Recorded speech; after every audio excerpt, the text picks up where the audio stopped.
பாகவதம் 85வது உபன்யாசம். சோபகிருத் வருஷம் கார்த்திகை மாதம் 11ஆம் தேதி திங்கட்கிழமை 11/8/2125. 3வது ஸ்கந்தத்தில் 11வது அத்தியாயம் முடிஞ்சது. அடுத்தது 12வது அத்தியாயம். இதில் சிருஷ்டியானது வர்ணிக்கப்படுறது. மைத்ரேய உவாச்ச இதி தே வர்ணிதா க்ஷத்தः காலாக்கியः பரமாத்மனः महिमा वेदगर्भोऽथ यदास्राक्षीन् निबोध मे यथा अस्राक्षित् एवं कालसर्गं सप्रपंचम अभिधाय प्रकृतम् अनुसर्गमेव विशेषेण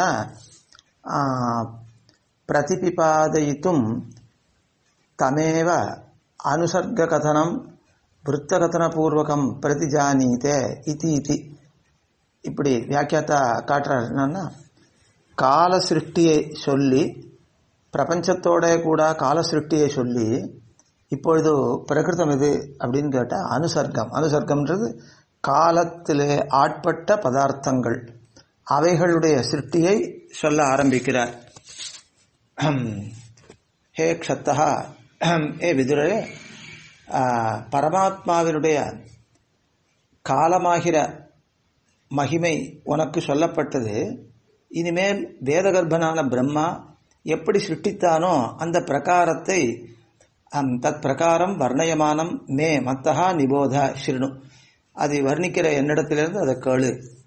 இப்போ முதல்ல எதை சிருஷ்டிக்கிறார் பிரம்மா? 2வது ஸ்லோகத்தில் சொல்றார், பிரதமம் அஜ்ஞான பஞ்ச பர்வ சிருஷ்டிமாக. அஜ்ஞானத்தினுடைய 5 பருவங்கள், 5 நிலைகள், அதை சிருஷ்டித்தார் பிரம்மா என்று சொல்றார். சசர்ஜ அக்ரே அந்ததாமிஸ்ரம் அததாமிஸ்ரம் ஆதிகிருத் மகாமோகம் ச மோகம் ச தமச்சாஜ்ஞான விருத்தய அப்படின்னு சொல்றார். இப்படி 5 விருத்திகளை உடைய அஜ்ஞானம் சிருஷ்டிக்கப்பட்டது. விருத்தின செயல், 5 செயல்களை உடைய அஜ்ஞானமானது சிருஷ்டிக்கப்பட்டது. அந்த 5 செயல்களுக்கு பேர் இருக்கு. அந்ததா மிஸ்ரஹா, தாமிஸ்ரஹா, மகாமோகா, மோகா, தமஹா என்ன 5. இதுக்கு அர்த்தமானது விஷ்ணு புராணத்தில் சொல்லப்பட்டிருக்குன்னு வியாக்கியாதா எடுத்து காட்டுறார். தமோ விவேகோ மோகஸ்யாத் அந்தக்கரண விப்ரமஹ மகாமோகஸ்து விஜ்ஞேயோ கிராமிய போக சுகைஷணா மரணம் ஹ்யந்ததாமிஸ்ரஹ தாமிஸ்ரஹ குரோத உச்யதே அவித்யா பஞ்ச பர்வைஷா பிராதுர்பூதா மகாத்மனஹ. தமோ அவிவேகா, தமசு என்றது அவிவேகம். அது ஒண்ணுமே புரியாம எந்த பதார்த்தங்களும் அது தெரியாம போறது. அப்ப இருட்டு மூடி நிறுத்துன்னா கடபடாதிகள் வஸ்துக்கள் எதுவுமே தெரியல. ஆன குதிரை ஒன்றும் தெரியல, தேசம் தெரியல. இதுக்கு பேரு தமசு அன்னு பேரு. அப்புறம் மோகா சியாது அந்தக்கரண விப்ரமஹா. மோகம் என்றால் தேகாதி பிரமம். அப்ப தேகாதிகளில ஆத்ம புத்தி, அதுதான் மோகம்னு பேர். அதுதான் அந்தக்கரண விப்ரமஹா. அது ஒன்றை இன்னொன்றாக நினைத்தல். தேகத்தை ஆத்மாவாக நினைக்கலாம், இந்திரியத்தை ஆத்மாவாக நினைக்கலாம், மனசை ஆத்மாவாக நினைக்கலாம், பிராணனை ஆத்மாவாக நினைக்கலாம். இப்படி எப்படி நினைச்சாலும் அதுக்கு பேர் மோகா என்று பேரு. மகாமோகஸ்து விஜ்ஞேயோ கிராமிய போக சுகைஷணா. சுக ஏஷணான்னு ஆசை. கிராமிய போகங்களை அனுபவிக்க வேண்டும் என்ற ஆசை, அதுக்கு பேர் மகாமோகான்னு பேரு. அதை 3வது அதை சுட்டிக்கிறார். அப்புறம் மரணம் ஹி அந்ததா மிஸ்ரஹா. மரணம் தான் அந்ததா மிஸ்ரஹா. அங்கேயும் மரணம் என்ன, ஒரே அஜ்ஞானத்தை விளைவிக்கிறது. அந்த அஜ்ஞானத்துக்கு அந்ததா மிஸ்ரஹான்னு பேரு. தாமிஸ்ரஹா குரோத உச்சதே. தாமிஸ்ரஹா என்பது கோபம், அது சொல்லப்படுறது.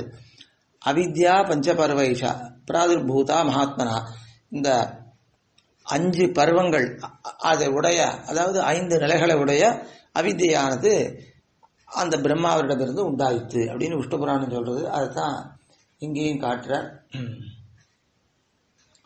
சசர்ஜ அக்ரே அந்ததாமிஸ்ரம் அத தாமிஸ்ரமாதிகிருத்து மகாமோகம் ச மோகம் ச தமஸ்ச அஜ்ஞான விருத்தையா என்ற 2வது ஸ்லோகத்தால் இதுக்கு மேலே திருஷ்டுவா பாபீயசீம் சிருஷ்டிம் நாத்மானம் பஹ்வமன்யத பகவத் தியான பூத்தேன மனசான்யாம் ததோ சிருஜத்.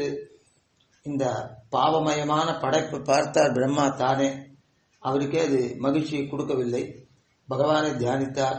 தன் மனசை தூய்மையாக்கி கொண்டு பிறகு படைப்பை தொடங்கினார். சனகஞ்ச சனந்தஞ்ச சனாதனமதாத்மபூ சனத்குமாரம் ச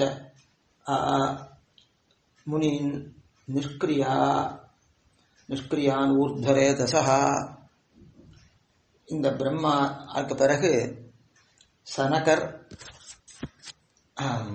சனந்தனர், சனாதனர், சனத்குமாரர் என்ற 4 புதல்வர்களை சிருஷ்டித்தார்.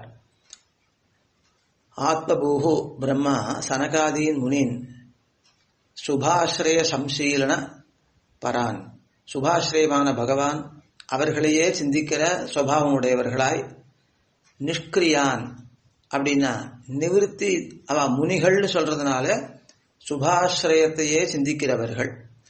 அப்புறம் நிஷ்கிரியர்கள் அப்படின்னு சொல்றதுனால, நிஷ்கிரியான் அப்படின்னு சொல்றதுனால நிவிருத்தி தர்ம பராயணாக, நிவிருத்தி தர்மத்தையே லட்சியமாக கொண்டவர்கள். அப்புறம் ஊர்தரேதசா அப்படின்னு சொல்றதுனால ஜிதேந்திரியர்கள், ஜிதேந்திரியான் அந்த இந்திரியத்தை ஜெயித்தவர்கள், அவர்களை சிருஷ்டித்தான். தான் பபாஷே ஸ்வபூஹு புத்திரான் பிரஜாஹ சிருஜித புத்திரகாஹ தன்னைச்சன் மோக்ஷ தர்மானோ வாசுதேவ பராயணாஹ. அவர்களிடத்துல பிரம்மா சொன்னான், ஸ்வபூஹு தான் சனகாதீன் புத்திரான் பபாஷே பாஷணமேவ ஆஹா ஹே புத்திரகாஹ அப்படின்னு. அந்த பிரம்மாவானவர் அந்த சனகாதிகளான புத்திரர்களை பார்த்து பேசினார். அது என்ன பேசினார்? பிரஜாஹ புத்திரகாஹ பிரஜாஹ சிருஜத இது. புத்திரர்களே, புத்திரகாகன்றது புத்திரர்கள்னு அர்த்தம். அதனால புத்திரர்களே பிரஜைகளை சுட்டியுங்கள் என்ன. தே சனகாதயா மோட்ச தர்மானஹா. இதெல்லாம் வியாக்கியானத்தினுடைய பங்கிகள், ஸ்லோகமா இல்லைன்னா இப்போ வாக்கியமா சொல்றதெல்லாம் இந்த வியாக்கியானம் தான். வீரராகவிய வியாக்கியானம், வீரராகவாச்சாரியர் அருளி செய்த வியாக்கியானம். தே சனகாதயா மோட்ச தர்மானஹா நிவர்த்தி தர்மனிஷ்டாக வாசுதேவः பரம் அயனம் பிராப்யம் பிராபகம் ஆதாரஸ்ச ஏஷாம் தே ததோக்தாக வாசுதேவ பராயணாக இது உக்தாக. வாசுதேவ பராயணாக்கு இப்படி விக்கிரகம் சொல்றார். ததோக்தாக சந்தோ நைச்சன்னு பித்ரா அனுஜாதாம் சிருஷ்டிம் கர்த்தும் நைச்சன்னு இत्यர்த்தா என்று சொல்றார். அதாவது இந்த பிரம்மாவானவர் சனகாதிகளை பார்த்து பேசினார், புத்திரர்களே பிரஜைகளை சிருஷ்டியுங்கள் என்று.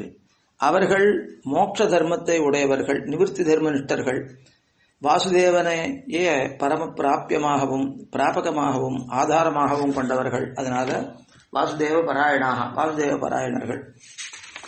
அதனாலே அவர்கள் வேற விரும்பல எதையும். அதனால நைச்சன், அதுதான் காரணம். இதெல்லாம் ரஜோகுணத்தினுடைய காரியமா வரக்கூடியது. இந்த சிருஷ்டி எல்லாம் எங்களுக்கு சத்துவகுணம் மட்டும்தான் பிடிக்கும் அப்படின்னு சொல்லிட்டு அவர்கள் பிதாவினுடைய ஆக்ஞையை கடைப்பிடிக்கவில்லை, அவர்கள் ஒத்துக்கொள்ளவில்லை அது அவருடைய ஆக்ஞையை. அதுக்கப்புறம் சோவத்யாதா சுதைரேவம் பிரத்யாக்கியாதானுசாசனை குரோதம் துர்விஷாம் ஜாதம் நியந்தும் உபசக்கிரமே. தன்னுடைய பிள்ளைகள் தன் சொல்ல கேளாதனால, தன்னை அவமதித்ததாலே பிரம்மாவுக்கு கோபம் ஏற்பட்டது. அதை கட்டுப்படுத்த முயன்றார், ஆனாலும் முடியவில்லை அவரால். ச பிரம்மா பிரத்யாக்கியாதம் அனங்கீகிருதம் அனுசாசனம் ஆக்ஞா யைஹி தைஹி. அத பிரத்யாக்கியாத அனுசாசனைஹி அப்படின்றதுக்கு விக்ரம் சொல்றார். அதாவது அவர்கள் மறுத்தார்கள். மறுக்கப்பட்டது ஆக்ஞை எவர்களாலோ அவர்கள் பிரத்யாக்கியாத அனுசாசனாக தைஹி, அவர்களாலே பிரத்யாக்கியாத அனுசாசனைஹி அப்படின்னு சொல்லிருக்கு. அவர்கள் இப்படி அவர்களாலே அதாவது இவருடைய ஆக்ஞையை மதிக்காத அந்த சனகாதிகளாலே அவமதிக்கப்பட்டவராய் பொறுக்க முடியாத கோபத்தை அடைந்தார். அதை கட்டுப்படுத்த எவ்வளவோ முயன்றார். ஆனாலும் அது கட்டுப்படுத்த முடியாமல் ஆயிற்று. தியா நிகிருஹ்யமானோபி